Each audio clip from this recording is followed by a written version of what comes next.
Hi food lovers, welcome to Satya food club. ఈరోజు చాలా tasty and simple recipe చేసి చూపిస్తున్నాను. అదేంటంటే కోడిగుడ్డు ఉల్లికారం. ఇది చాలా సింపుల్గా ప్రిపేర్ చేసుకోవచ్చు. అది ఎలాగో తెలియాలంటే ఈ వీడియోని మొత్తం స్కిప్ చేయకుండా చూడండి.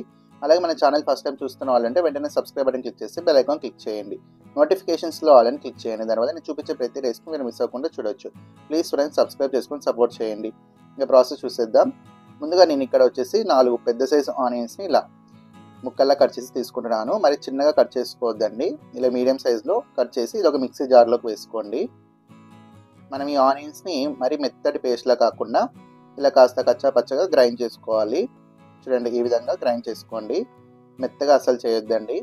ఇప్పుడు స్టవ్ ఆన్ చేసి ఒక ప్యాన్ పెట్టుకోండి. ఈ ప్యాన్ కాస్త హీట్ అయిన తర్వాత ఇందులో ఒక 2 టేబుల్ స్పూన్స్ ఆయిల్ వేసుకోండి. ఆయిల్ కాస్త హీట్ అయిన తర్వాత ఇందులోకి ఒక టీ స్పూన్ జీలకర్ర ఆవాలు వేసుకోండి.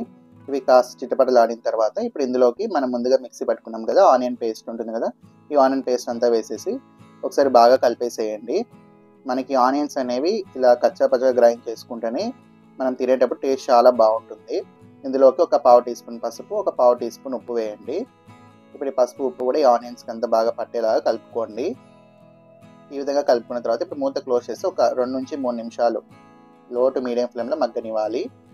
మనకి ఆనియన్స్ అనేవి కొద్దిగా పచ్చివాసన పోయేంత వరకు ఫ్రై చేసుకుంటే సరిపోతుంది. మనకి ఇంకాస్త ఆయిల్ వచ్చేంత వరకు ఫ్రై చేసుకుందాం. మళ్ళీ మూత క్లోజ్ చేసి ఒక 2 నిమిషాలు ఫ్రై చేసుకుంటే మనకి ఆయిల్ అంతా సపరేట్ అవుతుంది. ఇప్పుడు ఇదంతా ఒకసారి బాగా కలిపేసుకోండి.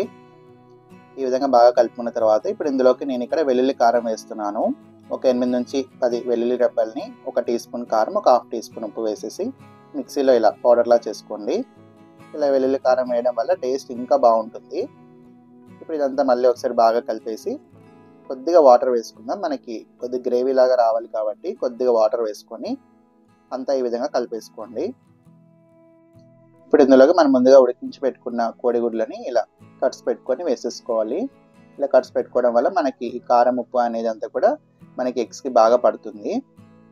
చూడండి, ఈ విధంగా మనం తీసుకున్న ఎగ్స్ అన్నీ కూడా ఈ విధంగా కట్స్ పెట్టుకోండి.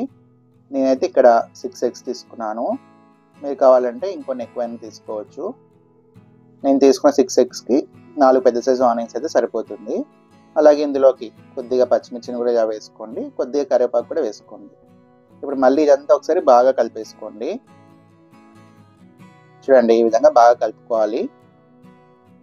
ఇప్పుడు మనకి పచ్చిమిర్చి కొద్దిగా మెత్తబడడం కోసం ఇంకొద్దిగా వాటర్ వేసుకుంటున్నాను. వాటర్ అనేది మీ గ్రేవీకి తగినట్టుగా అడ్జస్ట్ చేసుకోండి.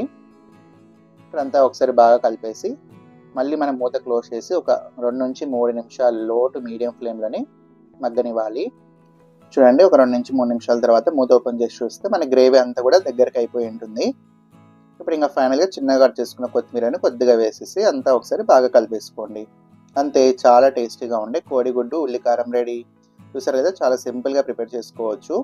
ఇప్పుడు ఇంకా స్టవ్ ఆఫ్ చేసేసి ఒక బౌల్లోకి సర్వ్ చేసుకోండి. ఇలా కోడిగుడ్డు వెల్లుల్లి కారం అనేది చాలా టేస్టీగా ఉంటుంది. మనకి ఇలా ప్లెయిన్ వైట్ రైస్తో తిన్నా కూడా చాలా అంటే చాలా టేస్టీగా ఉంటుంది. అప్పటికప్పుడు మనకి ఆనియన్స్ ఇంకా వెల్లుల్లి అన్నీ ఇంట్లోనే దొరికేవే కాబట్టి ఇలా కోడిగుడ్లు ఒక్కటి ఉంటే సరిపోతుంది. చూడండి, చాలా టేస్టీగా చాలా బాగుంటుంది. ఈ రెసిపీని చాలా సింపుల్గా ప్రిపేర్ చేసుకోవచ్చు. టేస్ట్ అయితే చాలా బాగుంటుంది. మీకు ఈ రెసిపీ నచ్చిందని అనుకుంటున్నాను. నచ్చినట్టయితే తప్పకుండా ఈ వీడియోని లైక్ చేయండి. మీ ఇంట్లో ట్రై చేసి ఎలా వచ్చినా కూడా కామెంట్ చేయండి. అలాగే ఇలాంటి మరెన్నో టేస్టీ రెసిపీస్ కోసం పక్కన సబ్స్క్రైబ్ బటన్ క్లిక్ చేసి బెల్ ఐకాన్ క్లిక్ చేయండి. నోటిఫికేషన్స్లో ఆల్ అని క్లిక్ చేయండి. దానివల్ల నేను చూపించే ప్రతి రెసిపీ మీరు మిస్ అవ్వకుండా చూడొచ్చు. చాలా మంది మన వీడియోస్ చూస్తున్నారు కానీ సబ్స్క్రైబ్ చేసుకోవడం మాత్రం మర్చిపోతున్నారు. సో ప్లీజ్ ఫ్రెండ్స్, చూస్తున్న ప్రతి ఒక్కరు సబ్స్క్రైబ్ చేసుకొని సపోర్ట్ చేయండి. Thanks for watching.